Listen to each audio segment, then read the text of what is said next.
Hi, my name is Victoria. This is my poem, The World Will End on a Thursday. The world will end on a Thursday. It won't end with fanfare or hellfire, but it'll end just the same. One day, all I'll have the world before are the shiny little beads on my neck and my wrists. I'll wear them like a promise, a vow to never forget. Touch them like a nun touches her crucifix. I'll half worship the idea of us, like matching jewelry is an altar I can pray at. The world will end on Thursday, and the day will dawn just the same. One day, all I'll have of the world before are the little beads still on my wrist. I will have proof of the divinity of our friendship, proof that the love existed, proof that the time spent was time cherished. They will be physical reminders of who we used to be. So far, the world hasn't ended yet, but when it does, I'll be ready. And when the sun rises on a brand new day, so will I. My name is Bryn, and this is my poem, Record Stores on Main Street. We are the ill-headed creatures of the stars and sound, the collectors of media from a time past, the speakers of hyperbole and the hoarders of quarters and other shiny crafts. We make art out of garbage, use dental floss as thread, don safety pins and patches like badges of honor, for we never were just a minor threat. Our music spans decades and forms, fast-paced, three-chord, demanding equality. The floor is our altar, the songs are prayers, the sound always sacred, whether live or let alone quality. I felt out of place in every place to exist until I stumbled upon a record store on Main.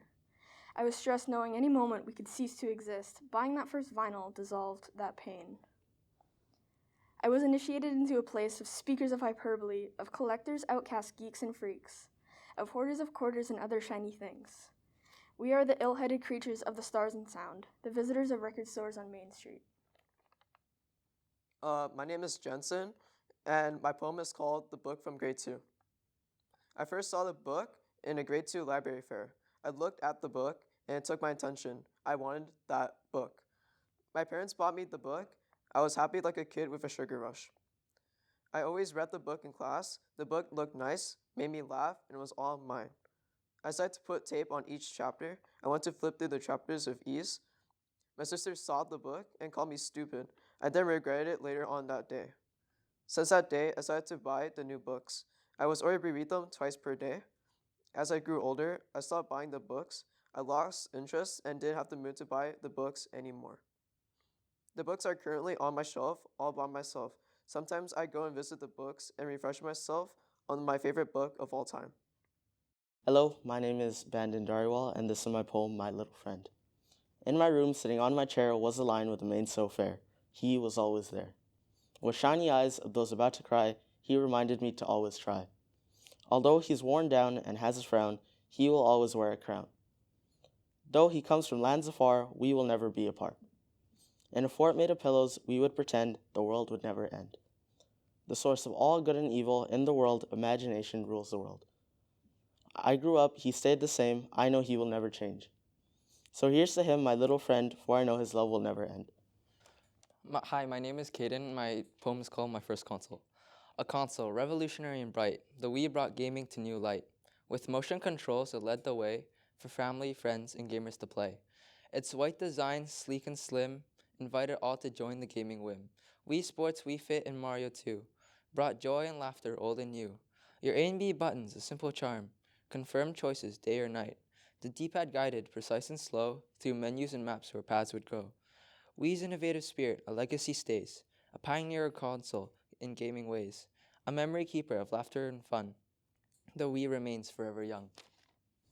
My name is Maxim. My poem is called Mini Sew and Basketball. A mini ball so light and round, stitched with care, it hits the ground. The seams are tight, the leather soft. It bounces high and makes me fly. It's small and orange, it's made to play, for games that last throughout the day. With every throw and every spin, it feels like something big is in. No giant hoops, no crowded stands, just you and it right in your hands. A mini ball, sewn small and neat, but every day it's always beat. It doesn't matter if it's small, you can still win big with that ball. My name's Parmeet Kular, and my poem name is The People at the Gutter. Once there was a family of 5. They had Gutter on walking down the street. Everyone looked and said that is a mean street. They keep walking and see a sheep downstairs with the gutter on. He was asleep. However, The kara gave him power, so he felt like to have a treat. So that people were also happy, so they started selling curry to Punjabi people who were breaking the rule and did not eat.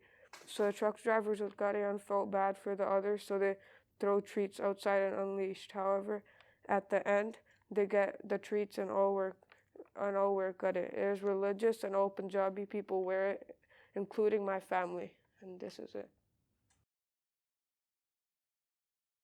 My name's German, and this is my poem named Chains. Chains. Chains, chains, chains. They bound me. They give me warmth like my grandma did when she held me like a baby long ago. Chains, chains, chains. I will always be wanting her to be with me in every moment, loving her till the day I die. I remember when she protected me when I was young. I felt cared for, always forever in her debt. Seeing her now hurts me, caring for her till the end of time. I am Johnny MacRae, and this is Combing Out the Knots. I can't recall a time without the comb. I always found it catching my eye when I opened the cabinet or reached for my toothbrush. Something about the dappled amber brown in its teeth warmed me. My hands knew it for plastic, but I handled it rarely, so I held on to thinking it might be precious stone or fossilized resin, a treasure kept for a simple task my buzz cut never needed done. And I can't recall ever seeing you run it through your curls. I remember feeling more awkward than upset when he looked me in the eyes and said, "When I look at your hair, it disappoints me." I think I only felt relief he knew me to see me. After 2 weeks, we weren't sure he'd make it back from the fog of anesthesia. I think you might have gritted out, "Dad," the way Grandma used to grumble, "Jim," before saying, "That's not how the story goes." A note of frustration, but warm. But I can't say for sure if you did. Maybe he'd never said those words before, so shock didn't knot inside me. And I'm not sure I'd remember if you hadn't told me how my uncle went to him and said, "Dad, you'll never say that to him again," after you told him the story. Disappoints me, a cudgel from your childhood I'd never known before hearing it upset you both so much. You hadn't required chemo, I remember being told. They'd caught the lump early. Still, we both wore buzz cuts for a while. You following a school fundraiser, and your hair didn't lengthen into curls again until long after mine had fallen to my shoulders. Those last years we had such similar style, the barber always wanted to leave my bangs a centimeter longer than the rest, saying, "All the boys want it done this way now." So he left those hairs for last every time, made me insist he take them all down. The other boys soundtracked their lives to men with ridged crests on their brows, while I fell in love with heavy chords, long-haired rock gods of yesteryear, and I stopped returning to that chair.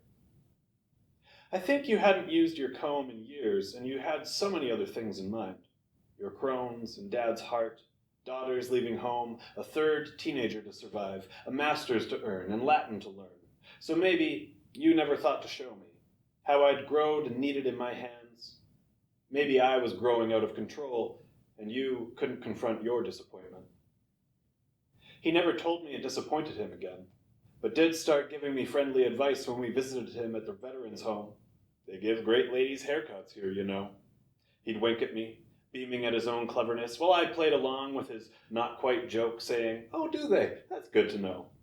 Just like I'd act shocked to find my cheeks caked with mud every time he chuckled, "You should wash the dirt off your face." And maybe you'd have thought it was weird if I told you I'd prefer to hear him call me disappointing or give me backhanded compliments if it meant I never became the friendly stranger I was when he could no longer remember that my face belonged to his grandson. For a long time, I knew no more than fingers and running water across my scalp. I called the clumps my natural, and no one around me said a thing, except when you'd say something about how I looked like I'd slept in a park. Only after I'd followed your example, and a fundraiser took place on campus, and customers at work pitched in, and I came back to work with a naked scalp to hear people tell me expressing relief. One friend saying, "You looked like you had dung hanging off the back of your head." The hair came back, and you stopped saying anything about it, except at any mention of cutting when you'd enthusiastically volunteer, until I brought someone home who told you she loved my hair as much as anything else. You should know she gave me a hard time. It's not natural. It's tangled. Don't you ever comb your hair? As she frustrated her fingers with dead ends. I'd blush and bristle a little, embarrassed to think how many others must have seen what she saw, and I could only bluster, who was going to teach me these things? And I thought of you. Wondered if your disappointment kept you from sharing anything that might encourage me. All of us were there to help Dad pack up the house when he could no longer stay. Sleeping in the same bed where you sat and got frustrated with our tears while we tried to swallow the word terminal. I didn't mean to bring home artifacts of your life, only to help with packing the boxes and clearing out all that had piled up in decades of children and marriage. But then I found the comb in my hands and laid my claim, forsaking all else if I could take it home, and the girl shrugged, and Dad didn't say a word, and my hand wrapped tight around it the whole way home. And when I got there, I went straight to the bathroom and stood in front of the mirror with comb in hand, your face and your curls reflecting into mine. And I combed out the knots and thought of you, the way I still do every day when I run the comb through my hair, or just find it catching my eye.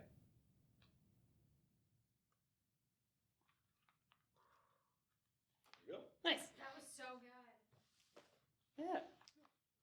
That was great. He was the first take. The battery died after the first take.